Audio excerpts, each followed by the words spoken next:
والسلام على رسول الله وآله وصحبه ومن والاه. أيها الإخوة المسلمون في كل مكان، السلام عليكم ورحمة الله وبركاته. وبعد،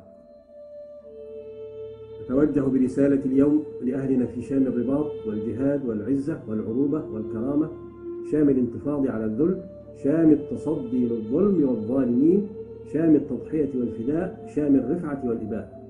فأقول لهم: سلام عليكم أيها الأحبة الأبطال، سلام عليكم أيها المجاهدون الآمرون بالمعروف والناهون عن المنكر، سلام عليكم أيها المظلومون المقهورون المعذبون. Good afternoon, everybody. Today, the government of Libya announced the death of Muammar Gaddafi. This marks the end of a long and painful chapter for the people of Libya. You have won your revolution, and now we will be a partner as you forge a future that provides dignity, freedom, and opportunity. خرجوا وشقوا.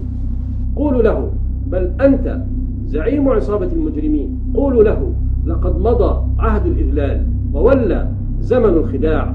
Assad will leave power. Assad is standing in their way. And everyone can speculate about what that would mean for President Assad. But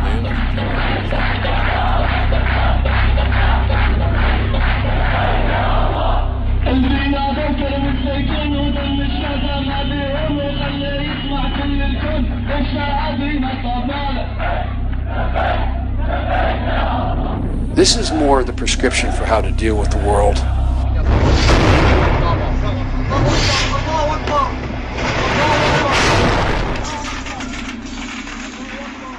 What are the forces at play in the world today? A question that remains unanswered by those entrusted to communicate to us the truth.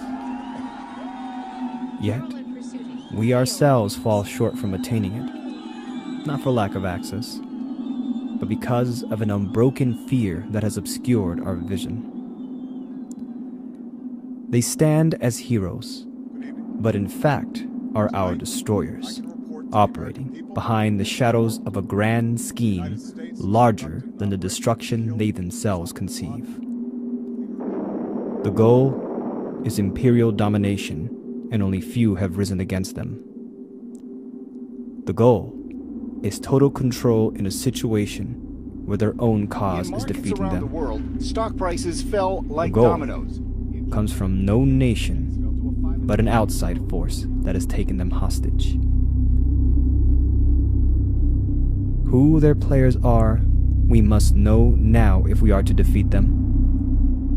Yet the question remains: will we do so in time, before it becomes too late for yourselves, for your family, your children, and civilization? This is the true story of Syria.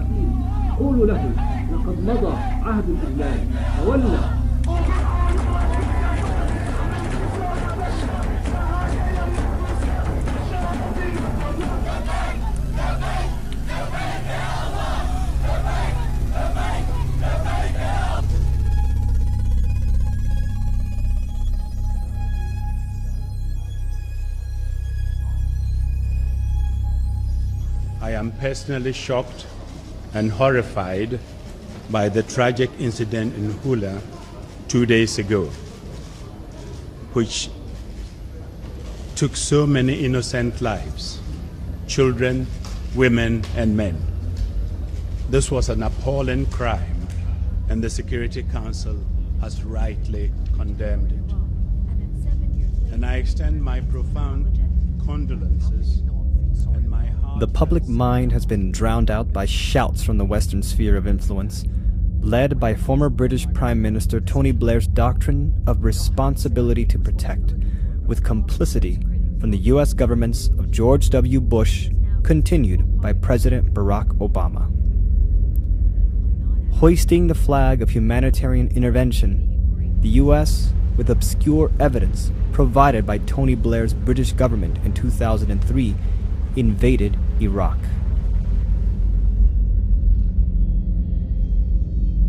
Similar allegations for protecting the people of foreign lands brought about the international military involvement in the war in Libya in 2011 and the Kosovo-Serbian fiasco during the late 1990s.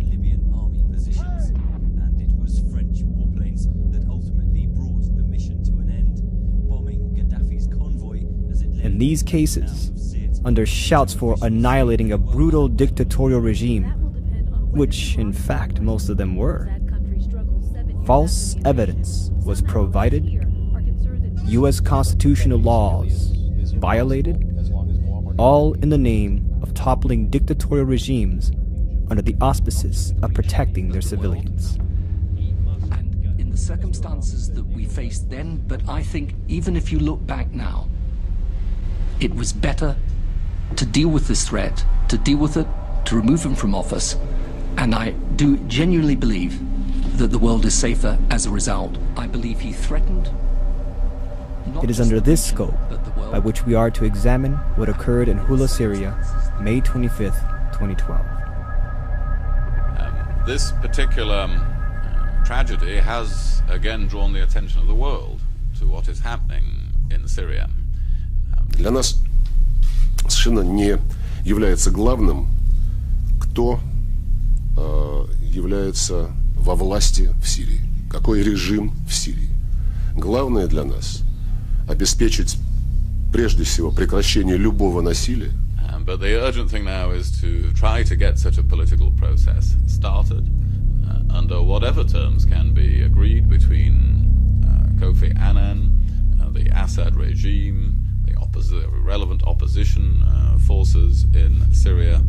That is what we are all united about doing. И когда некоторые наши партнеры, особенно из числа стран, которые расположены ближе к Сирии, чем Россия или Великобритания, начинают говорить, что только смена режима решит проблему, у меня возникает сомнение в искренности их заявлений о том, что они хотят прекратить насилие, помочь прекратить насилие.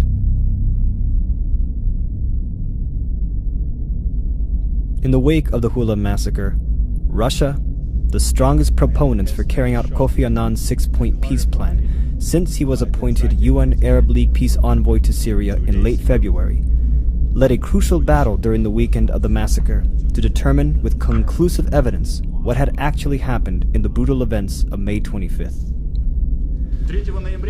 Russia called an emergency session of the United Nations Security Council 2 days later on a Sunday afternoon.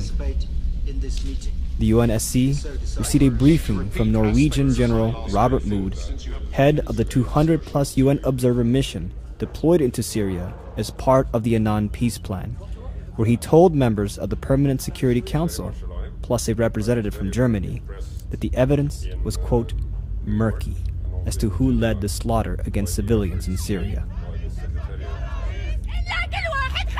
But despite the general's caution that at the moment no conclusion can be made as to who was at fault, and with the Russians and a UNSC letter stating that an investigation is required, not a second passed from the adjournment of the UNSC closed-door meeting before the French, British, and German envoys raced to the microphones in the press area, concluding for the public Assad was undeniably to blame. UN ambassadors went a step further to blame the Syrian government. From Germany, there is a clear footprint of the government in this massacre. The Council has issued a strong and united condemnation of the mass killings of civilians on the 25th of May in El Hula, including by artillery, shelling and tank fire from the Syrian regime. That the Syrian government, Russian Deputy Envoy Alexander Pankin was left to explain calmly to the media the true accounts delivered by General Mood, clarifying that the general had established evidence of tanks being present in Hula, a claim used by the British sphere of influence to say those were the footprints of the regime's involvement, but that Mood did not link tank shellings to the number of deaths.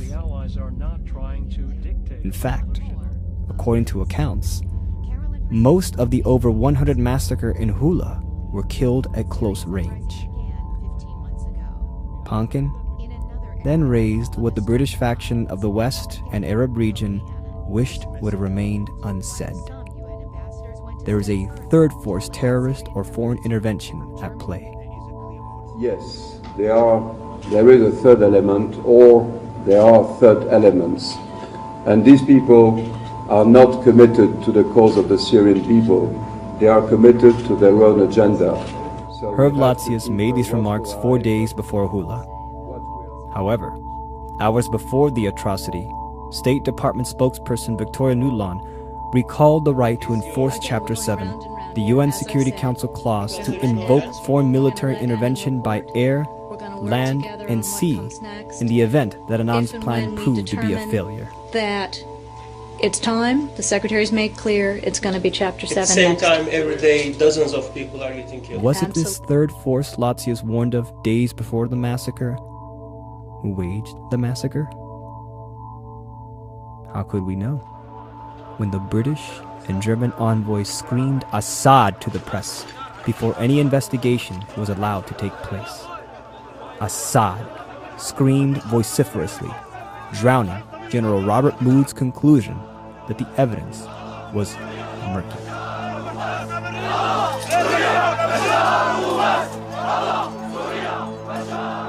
We would do that with our allies, bearing in mind, of course, what can be secured at the UN Security Council and what is practical and effective. So we're not ruling anything out, but a military intervention in Syria, as I've always pointed out, would have to be vastly greater in scale than was the case in Libya. There seems to me to be only one other alternative. Members of the international community are left with the option only of having to consider whether they're prepared to take actions outside of the Annan Plan and the authority of this council. Within 24 hours of Russia's emergency closed-door meeting, a Syrian rebel spokesman proclaimed that the massacre now justified the opposition's right to end their commitment to Annan's ceasefire, playing right into the hands of what had been the intent of the British with complicity of the U.S. Obama government before and after the atrocity, an end to Kofi Annan's peace plan. If an investigation would have led to the truth that Bashar al-Assad's regime indeed was to blame for the massacre, no investigation at the time was even allowed to be carried out to discover if it was true. To reaffirm one of the oldest, one of the strongest alliances the world has ever.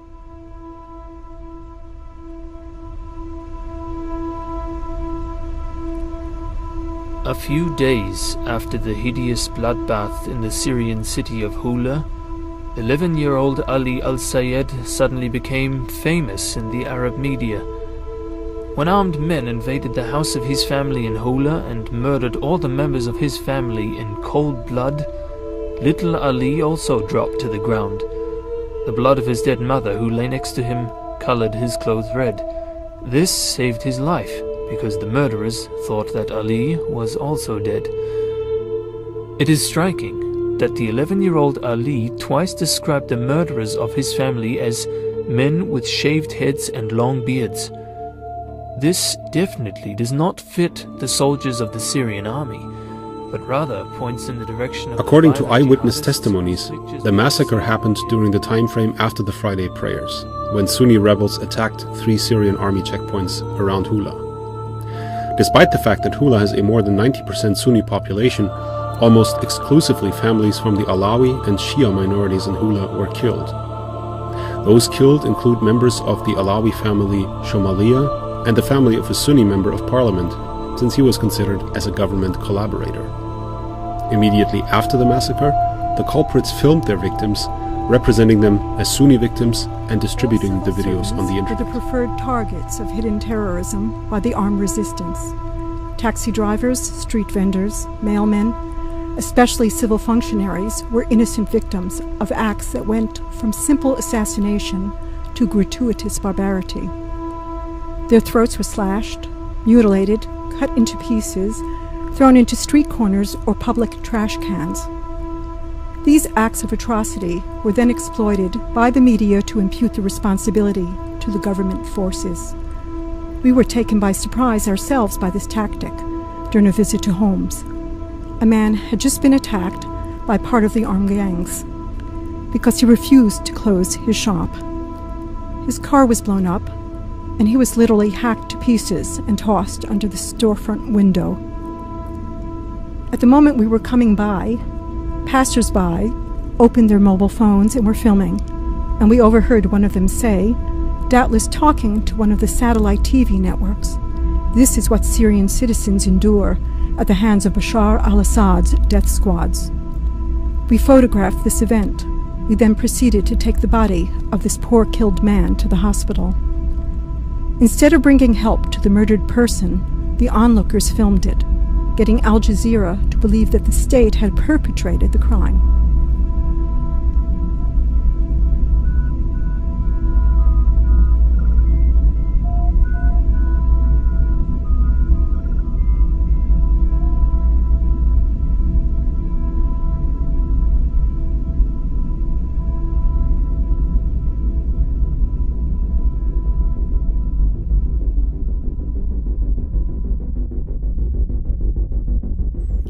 Saudi Arabia and other Persian Gulf monarchies and emirates provide an estimated $500 billion a year to radical Salafi networks, including the various al-Qaeda groupings that are engaged in violent destabilizations, including the ongoing armed rebel operations in Syria.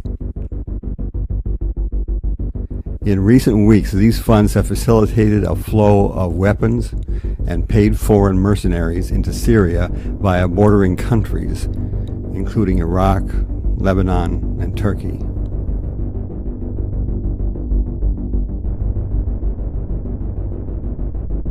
The concentration of black market weapons along the Syrian borders is unprecedented.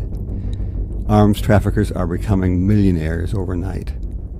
Saudi Arabia and other Gulf states are bankrolling the recruitment, arming, and deployment of Sunni mercenaries who are being sent into Syria to fight against the Assad government and the Syrian security forces.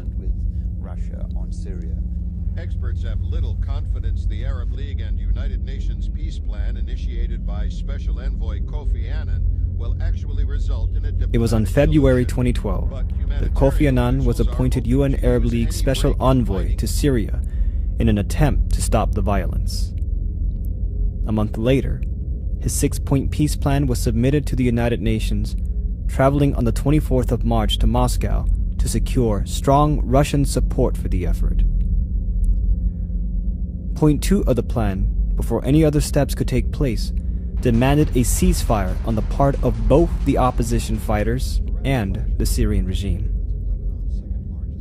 But Kofi Annan should have been told, you are dealing with a third element, not two.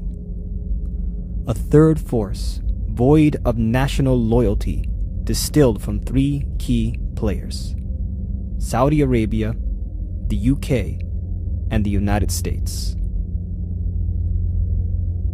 The Annan plan isn't failing. It is under attack. When you see a lot of money in Syria, then I believe that Saudis. تشهده سوريا الآن أساسا هو مشروعا أمنيا عسكريا، يعني بمعنى أدوات عسكرية بطابع أمني. أدوات عسكرية بطابع أمني، يعني كل هذا الطيف الذي تشهده سوريا هو أدوات عسكرية لكنه بطابع أمني استخباراتي. هذا نظام ما بيهمه لا العالم ولا أي شيء، يعني الموضوع أكبر من موضوع النظام. ليه؟ لأنه النظام مدعوم أصلا دوليا ومدعوم من قبل إسرائيل أصلا.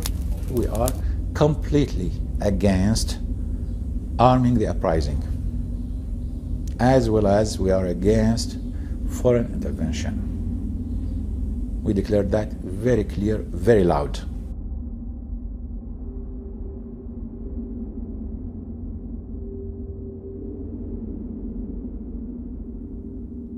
Left unspoken by the British and Obama administration anti-Syrian regime chorus is the fact that their highly praised Gulf partner, the monarchical government of Saudi Arabia, not only has expressed the desire to arm the rebellion, but desire a Libya repeat.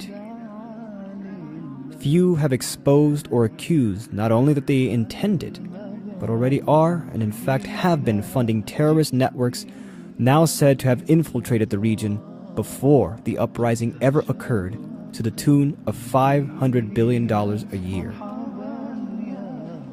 Left unspoken, not out of ignorance, but out of an unofficial commitment to a global imperial agenda in place since September 11th, 2001.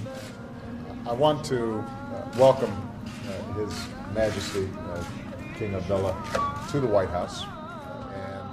إذا علم أنه سيصل إلى هؤلاء وصولا جيدا بأمانة ودقة، فلا شك إن شاء الله أنه جهاد في سبيل الله، لأن ما قوى شوكة هؤلاء وأضعف شوكة هؤلاء مطلوب شرعا.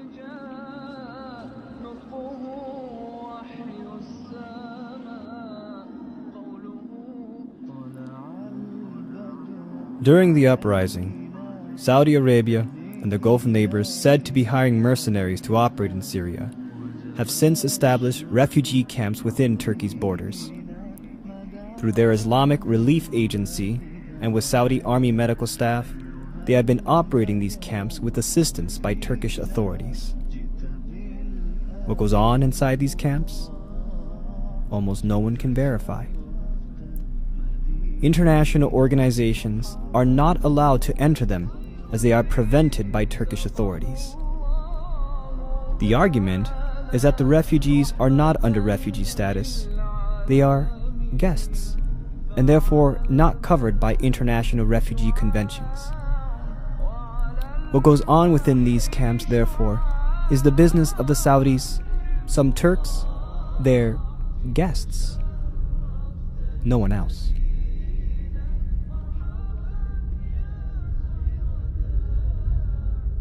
In the same day, the Saudi Arabia's Grand Mufti, Al-Ashik, preached jihad for sake of Allah against the Syrian government.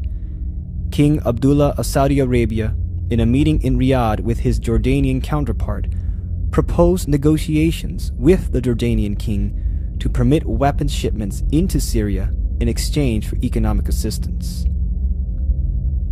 Publicly, the exchange was said not to have been accepted, though a Jordanian official commented that the position was unlikely to remain, saying, "We are a non-interventionist country, but if it becomes force majeure, you have to join." Well, I think that it is pretty clear that the rebels have been receiving arms from abroad, and Syrian television has been showing almost daily shipments of arms being smuggled into Syria via Lebanon, Turkey, and other border crossings.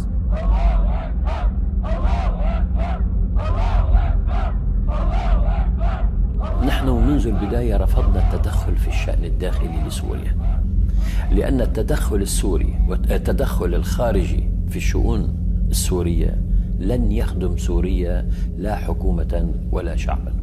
التدخل الخارجي سيزيد من تعقيد الأزمة، لذلك قلنا أن الحوار هو الحل الوحيد كمخرج للأزمة السورية. نحن عندما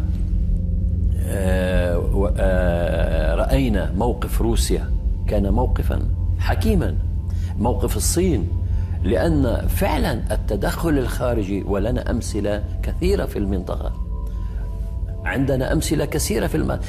إلى أين أدى التدخل الخارجي العسكري في شؤون دول؟ هل أدى إلى الاستقرار؟ هل لغاية الآن في أفغانستان بعد مرور أكثر من 10 سنوات هل استتب الاستقرار والأمن في أفغانستان؟ أبدا. لنرى ما يجري في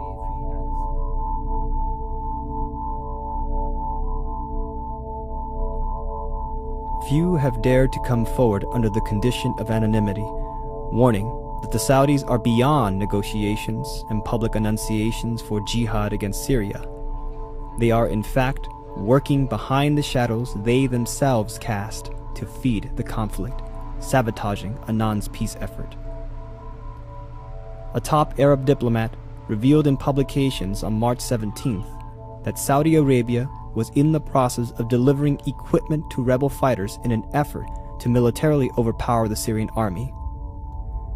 The weapons would be traveling through Jordan, where it was admitted later that Saudi King Abdullah in fact did discuss with the King of Jordan.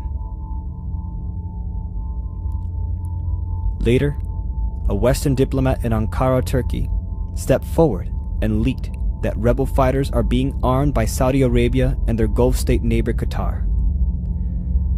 The diplomat disclosed, though at first, anti-regime activists only smuggled small quantities of light weapons purchased on the black market in Hatay of southern Turkey and brought to Syria's Idlib province. As of late May 2012, the loose assortment of rebel groups had received multiple shipments of arms that included AK-47s, BKC machine guns, rocket-propelled grenades, and anti-tank weaponry from the monarchies of the Gulf. From Ankara, the Western official cautioned, officially, no one will admit it. Nonetheless, the weapons provided by Saudi Arabia and Qatar are going through Turkey with Turkish intelligence units fully aware, as they are responsible for vetting who is eligible to receive arms and who is not. A vetting procedure that both U.S. officials and Arab intelligence officers have informed journalists that a small number of CIA officers in southern Turkey are similarly involved in, all intersecting the unverified activities of Saudi Arabia's Islamic Relief Camp and their guests. للتطلعات والمطالب المشروعة للشعب السوري في الحرية والديمقراطية وحقه في رسم مستقبله واختيار حكامه وفي التداول السلمي للسلطة، إدانة أعمال العنف والقتل وإيقاف نزيف الدم والتمسك بالحل السياسي والحوار الوطني ورفض التدخل الأجنبي في الأزمة السورية التي تعيشها الشعوب العربية المنطقة العربية. هناك أن يساهم في الحفاظ على أراضيها وسيادتها التي تعيشها الشعوب العربية. لا أحد يريد الإضرار بسوريا، ونحن نعم مع فكرة تسليح المعارضة التي تقاتل من أجل حريتها وحياتها. تناقش وأيضا المنطقة العازلة هل ستناقش وأن هناك موضع خلاف بين الطرفين؟ احنا تبغى تدخل بيننا خلاف وما في خلاف، هذا شيء ثاني. بس قلنا يعني الدول النقاط الأربعة ايش بتقول؟ ايش بتقول النقاط الأربعة؟ اللي هي إيصال مساعدات والدعم غير مسلم، الدعم غير ليثل. اي طيب لا يكون بالتالي.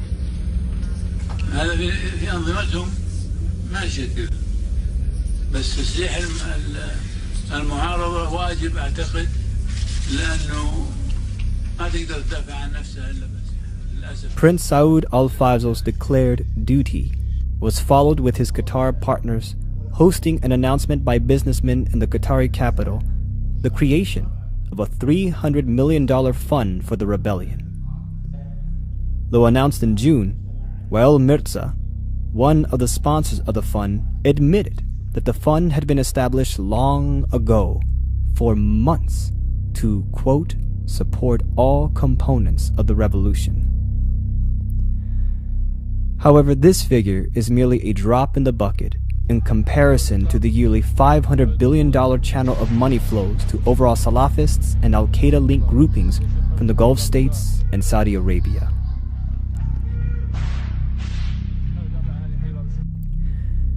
It is within this backdrop that Syrian expert in strategic affairs, Salim Harba, disclosed that the arrests of 700 gunmen in Bab al-Amr in early March were composed of gunmen from the Gulf states, Iraq, Lebanon, with Qatari intelligence agents among them. Salim said these men were stripped of weapons made in Europe, America, and Israel, including Israeli grenades, night binoculars, and communication systems.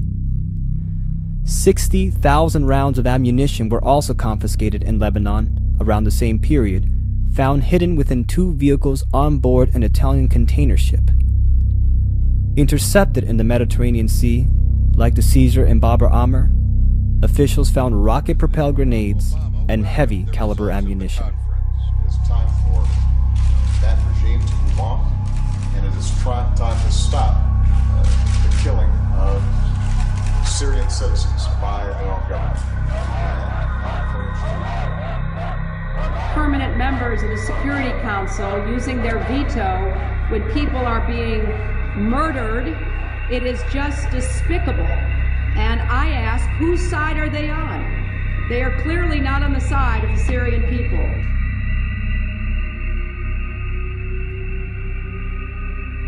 Why has so much attention been given towards the Russians as the purveyors of injustice, when the mounting evidence is clear that our eyes should be focused on Saudi Arabia and understanding why the conflict in Syria has yet to cease? Were the arms confiscated part of the overall Saudi plan, left intentionally unnoticed by the UK and US? Or perhaps was it simply just Saud al-Fazl's duty?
Rouge-Pack editors discovered through announcements made January 14, 2012, in the heat of the Syrian crisis, the British Prime Minister David Cameron met with King Abdullah of Saudi Arabia in a one-day visit to Riyadh.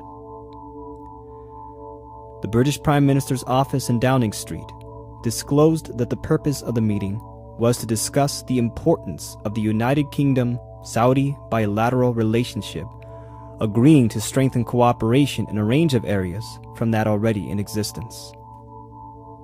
They also shared concerns about the situation in Syria. Most telling was revealed by former British ambassador to Saudi Arabia, Sir Alan Munro, who told Sky News, "It is very important that David Cameron takes this opportunity to re-establish the sort of mutual confidence at the top level that his predecessors, ever since Margaret Thatcher, have sustained with Saudi Arabia as an important partner." It was then noted that British defense manufacturer BAE Systems has interest in Saudi Arabia, which at the time of the meeting were working to expand a large Typhoon Eurofighter contract with the Saudis. What was revealed was acknowledgement that the nature of the meeting between Cameron and King Abdullah was to sustain a mutual confidence initiated by former British Prime Minister Margaret Thatcher. Shocked, but composed and determined, is Thatcher's initiation was with Saudi Prince Bandar bin Sultan in 1985, the Al Yamama deal involving BAE Systems. Bandar, Thatcher, BAE, all tied to a slush fund deal that intersects and directly traces to the financing of two of the hijackers of September 11, 2001.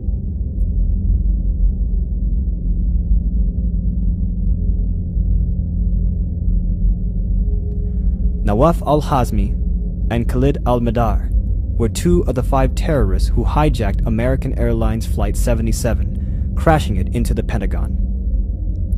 They both were harbored by 2 Saudi intelligence operatives, Ammar al-Bayoumi and Osama Basnan. In the course of 4 years leading up to September 2001, al-Bayoumi and Basnan were transferred between $51,000 to $73,000 in checks and cashier checks from Prince Bandar and his wife, Princess Haifa bint Faisal. Haifa transferred the money to the wife of Osama Basnan, then by procedure transferred the money to the bank account of Ammar al-Bayoumi, deposited by his wife Majida Dwight. Bayoumi is known to have paid for housing and flight training lessons for the 2 hijackers of American Airlines Flight 77. However, the tens of thousands of dollars transferred in Saudi maze fashion that made its way to Nawaf al-Hazmi and Khalid al-Madar all originated from a bank account at Riggs National Bank in Washington, D.C., owned by Prince Bandar bin Sultan. Our decision to start negotiating the purchase of a substantial number of aircraft for our national airline. I am also Prince Bandar was greeted by an undesired reality when in 2007, the story had erupted that he, since his arms for oil deal with Margaret Thatcher in 1985, had enjoyed $2 billion in kickbacks and bribes. A deal made between the Saudi prince and the British with a friendly handshake.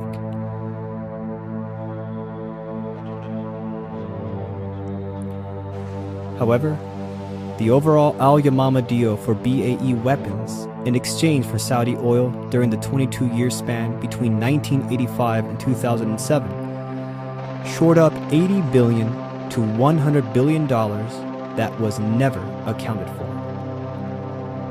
Money from the Al Yamama deal has been traced to clandestine operations, to arms purchased from Egypt and sent to the beginning stages of Al-Qaeda, the Mujahideen.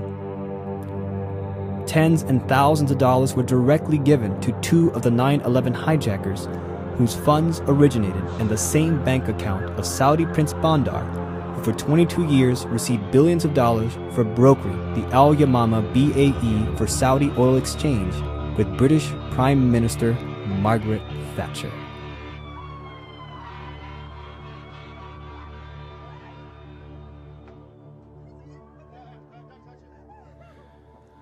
Two weeks before the 9/11 hijackings, a wealthy Saudi family who had been in contact with Mohammed Atta and other of the 9/11 hijackers abruptly fled from their luxury home near Sarasota, Florida. This raises further questions about the Saudi links to the hijackers. The house was owned by Saudi financier Issam Ghazawi and was occupied by his daughter Anud and her husband Abdul Aziz Al-Hiji. Law enforcement agents found records of telephone calls with a number of the 9/11 hijackers, Mohammed Atta included, and security records of the gated community also showed visits by vehicles owned by Atta and another 2B hijacker, Zayed Jarrah. Atta, Jarrah, and Marwan al-Shihi were all living within 10 miles of Ghazawi's house and were taking flying lessons in nearby Venice, Florida. Analysis of phone records from Ghazawi's house showed contact with 11 other terrorism suspects, including Walid al-Shihi, who was with Atta on the first plane to hit the World Trade Center in New York City on September 11th. Yes, people do know where they stand with us. Yes, they do know we're strong government. Yes, they do know we have a problem. The operation thrived by the logistics of a BAE slush fund, a deal that represented one of the biggest funding pools in history for global covert operations, protected by Her Majesty Elizabeth II's Official Secrets Act, with its finances guarded by the highly unregulated system within the City of London square mile and offshore havens under British dominion. An operation left unobstructed by David Cameron and King Abdullah's arrangements during the heat of the Syrian crisis. The UK are involved in creating the slush fund deal. The US, under 2 administrations, has behaved with complicity. Why then would these same forces ever to have bothered to seek out the truth of who actually led the massacre in Hula, Syria, May 25th? The US never even bothered to investigate how their partners of the UK and Saudi Arabia carried the attacks in New York City and Washington, D.C. in the morning of September 11th, 2001.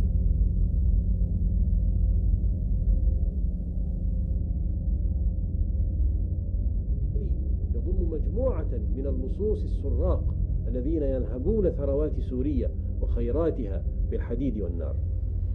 هذا هو النظام الشرير الذي تواجهه الأمة المسلمة داخل سوريا وخارجها، وهو نظام سرطاني خبيث يخنق الأحرار في سوريا ويطاردهم خارجها، ولا علاج معه إلا الاستئصال. ومن حق أهلنا في سوريا ومن حق الأمة كلها أن تستخدم ما تراه من وسائل لاستئصاله. إذا أردنا الحرية فيجب أن نتحرر من هذا النظام، وإذا أردنا العدالة فيجب أن نقتص من هذا النظام، وإذا أردنا الاستقلال فيجب أن نقف في وجه هذا النظام، وإذا أردنا المقدس فيجب أن نزيح هذا النظام. يا أسود الشام.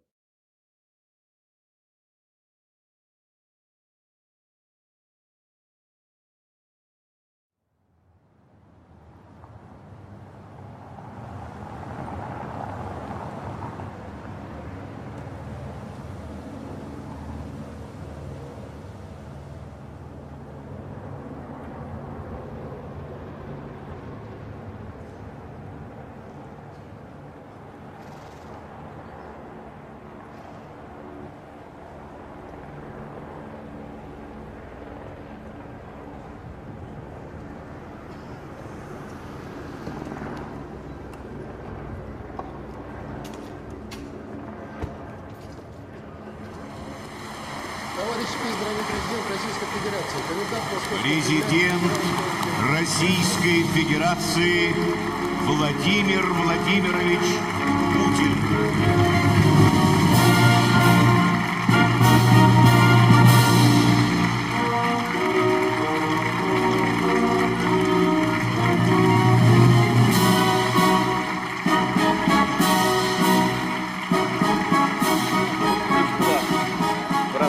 Общего жестокого врага. Все мы обязаны помнить, почему началась война, и анализировать ее уроки. Ведь они по-прежнему актуальны. И сегодня хочу подчеркнуть: строгое соблюдение международных норм, уважение государственного суверенитета и самостоятельного выбора каждого народа – это одна из безусловных гарантий того, что трагедия прошедшей войны никогда больше не повторится. Россия последовательно проводит политику по укреплению безопасности в мире. What has stood in the way against the intended outcome of a global Black Ops operation has been the Russians and a minority of patriots within the United States. The desire is war. War because it is the only means by which the present international empire can maintain power as it deals with the harsh reality that its international financial system has reached an end. They would rather see a world engulfed by war, savage destruction, and famine then witnessed the rise of an alternative, asserted through the powers of national sovereignty against the ancient rule of monetary law. Tragedy has again drawn the attention of the What you have been told about Syria is worse than a fabrication. It is a lie. It is not about Assad. It is not about Syria or simple regime change. It is about carrying out the intended outcome of September 11th, 2001. It is about maintaining the unbroken process of the attacks as part of a global covert operation to preserve the immortal existence of the Roman Empire. You say, this sounds crazy? You need to grow up.